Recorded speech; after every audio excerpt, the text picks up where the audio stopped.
Bismillahirrahmanirrahim. Alhamdulillahi ala ni'amihil mutawatirah wa ayadihil mutakazirah, wassalatu wassalamu ala al-anjumiz zahirah wa ashabihi dhawil manaqibil fakhirah. Amma ba'du, faqad qala Allah subhanahu wa ta'ala fil Qur'anil Karim, a'udzu billahi minasy syaithanir rajim. Bismillahirrahmanirrahim.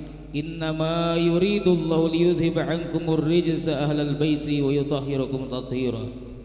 Disebutkan dari narasumber yang terpercaya yang diperkuat oleh perkumpulan Rabithah Alawiyah bahwasanya Al-Habib Utsman bin Segaf Al-Aidrus adalah keturunan Nabi Muhammad sallallahu alaihi wasallam yang ke-38. Dan dapat kita lihat melalui silsilah nasab beliau yang dimuliakan oleh Allah Subhanahu wa taala sampai kepada Rasulullah, yaitu Nabi Muhammad sallallahu alaihi wasallam. Paman beliau sangat senang dengan bagaimana beliau sudah mengkhatamkan Quran dengan bacaan yang bagus, sehingga paman beliau suka meminta kepada beliau untuk membacakan Al-Quran di hadapan pamannya. Kemudian paman beliau memberikan hadiah daripada bacaan Quran yang dibacakan oleh Al-Arif Billah Al-Habib Utsman bin Segaf Al-Idrus. Maka beliau pun karena didikannya dididik dengan didikan bacaan Al-Quran, maka beliau pun setiap kali daripada majelis beliau suka meminta kepada salah satu murid beliau untuk membacakan Al-Quran di hadapan beliau. Di antara ibadah beliau adalah seorang yang istiqamah, orang yang memiliki ibadah yang kuat, sehingga apabila beliau ingin sholat subuh sedangkan beliau sangat kedinginan, maka beliau meminta kepada salah satu daripada anak beliau untuk menghidupkan dupa untuk memanaskan daripada badan beliau atau menghangatkan badan beliau sehingga beliau bisa berwudu dan beliau melaksanakan sholat subuh tepat pada waktunya. Kemudian daripada keistiqomahan beliau setelah sholat subuh mempunyai rutinan berzikir. Zikir beliau ini dengan alat hitung, tasbih dan lidi sekitar kurang lebih 1 genggam lidi sebagai penghitung daripada zikir beliau. Setiap 1 lidi beliau putar tasbih dengan berzikir kepada Allah 1 kali putaran. 1 lidi 1 kali putaran tasbih. Ini keistiqomahan daripada beliau yang perlu kita ikuti. Apa zikir yang sudah diajarkan oleh guru-guru kita, yang diajarkan oleh para ulama-ulama kita. Mungkin amalan kita berbeda-beda, tapi hendaknya kita bisa meniru bagaimana keistiqomahan beliau di dalam berzikir kepada Allah, di dalam ibadah kepada Allah Subhanahu wa taala. Dan Al-Arif Billah Al-Habib Utsman bin Segaf Al-Idrus adalah seorang yang pertama kali menyebarkan Maulid Al-Habsyi, Maulid Sintud Dorar di Simpang 4 ini. Beliau yang pertama kali mengadakan pembacaan Maulid Al-Habsyi di Simpang 4 ini. Dan beliau mempunyai rutinan pada setiap malam Selasa, rutinan Maulid Al-Habsyi di kediaman beliau. Dan daripada keistiqomahan beliau, walaupun dalam keadaannya sakit yang parah, beliau tetap mengharuskan diri beliau untuk hadir dalam majelis rutinan beliau. Sehingga seringkali ketika beliau dalam keadaan sakit, beliau membuka tawassul majelis beliau. Kemudian setelah membaca tawassul, beliau disandarkan kembali di majelis itu, karena beliau tidak ingin putus daripada keistiqomahan, sehingga beliau paksakan untuk tetap hadir. Hendaknya ini menjadi pelajaran juga bagi kita. Hendaknya apabila kita sakit sedikit, hendaknya kita tetap dalam keistiqomahan kita dalam menghadiri majelis. Sebagaimana dikatakan oleh ulama-ulama Hadramut, jadikanlah hadir ke dalam majelis itu menjadi obat bagi kita. Jangan penyakit kita hanya sakit sedikit menjadi alasan kita untuk tidak hadir dalam majelis rutinan kita. Hadirin hadirat rahimakumullah. Dan di antara keutamaan Al-Habib Utsman bin Segaf Al-Idrus, beliau adalah seorang yang mempunyai pekerjaan. Dianjurkan oleh para ulama kita.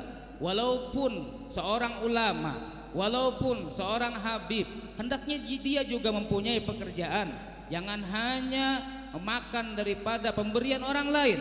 Maka beliau Al-Habib Utsman bin Sagaf Al-Idrus mengamalkan itu, tidak mengandalkan pemberian orang lain, tidak mengharapkan pemberian orang lain, sehingga beliau bekerja sebagai penjahit di rumah beliau. Akan tetapi daripada keutamaan beliau dalam hal ini, beliau setelah selesai daripada menjahit pesanan daripada orang-orang, maka beliau pun mengembalikan sisa daripada kain baju orang yang memesan kepada beliau. Jadi sisa-sisanya itu dibungkus bersama baju yang sudah dijahit oleh beliau. Ini daripada keutamaan beliau, daripada kewaraan beliau. Padahal sudah maklum di antara kita bahwasanya apabila kita menjahitkan baju di tukang jahit, kemudian ada sisanya, kita tidak memikirkan sisanya lagi. Kalau sisanya hanya sedikit, tapi Al-Habib Utsman bin Sagaf Al-Idrus, walaupun sisanya hanya sedikit, tetap dibungkus oleh beliau, dikembalikan kepada pemiliknya. Ini daripada luar biasanya kewaraan beliau. Di antara kemuliaan yang Allah berikan kepada beliau atau yang bisa kita sebut dengan karamah, beliau ketika mendekati wafat beliau sudah ada isyarat-isyarat kepada keluarganya, sehingga pada suatu ketika beliau berbicara tidak terlihat siapa yang diajak bicara oleh beliau. Beliau mengatakan, "Kadakawa ditundakah?" kata beliau. "Kadakawa ditundakah? Kalau misalnya kadakawa ditunda, biar aja sudah hari Selasa itu," kata beliau. Maka salah satu cucu beliau mendengar itu, kemudian datanglah kepada keluarga beliau yang lain menceritakan tentang hal itu. Maka diketahuilah oleh para keluarga beliau bahwasanya ini isyarat bahwasanya beliau sudah mendekati kematiannya. Kemudian diadakan gotong royong meuruk batu kalau bahasa Banjarnya itu, di daerah pemakaman beliau ini. Kemudian pada hari Selasa malam Rabu, ketika itu beliau sudah sakit yang sangat parah. Para murid-murid beliau berkumpul, para muhibbin beliau berkumpul. Beliau minta bacakan zikir la ilaha illallah. Kemudian ketika azan berkumandang, muazin mengucapkan la ilaha illallah, maka beliau pun meninggal dunia. Kemudian setelah daripada itu datanglah guru cantung untuk melawat beliau, dan datang juga Al-Habib Sultan, kemudian Al-Habib Saleh Sekapuk untuk bertugas menalkini di pemakaman beliau. Dan yang luar biasa lagi hadirin hadirat, ketika guru cantung datang, beliau seperti berbisik dengan Al-Habib Utsman bin Sagaf Al-Idrus. Mulut guru cantung ada di telinga Al-Habib Utsman, mulut Habib Utsman ada di telinga guru cantung, dan guru cantung mengatakan, "Inggih Habib, inggih Habib." Mereka berdua berbicara. Ini menunjukkan apa hadirin hadirat? Menunjukkan kemuliaan daripada Al-Habib Utsman bin Sagaf Al-Idrus. Beliau bisa berbicara dengan orang yang hidup ketika beliau sudah wafat. Hadirin hadirat, kemudian daripada kemuliaan beliau, daripada karomah beliau, ketika digalinya kuburan beliau itu, tukang gali melihat ada air yang mau keluar daripada kuburnya. Maka si penggali kubur ini mengatakan, "Wahai kubur, apakah kamu tidak tahu siapa yang akan dikuburkan di sini? Yang akan dikuburkan di sini adalah Al-Habib Utsman bin Sagaf Al-Idrus."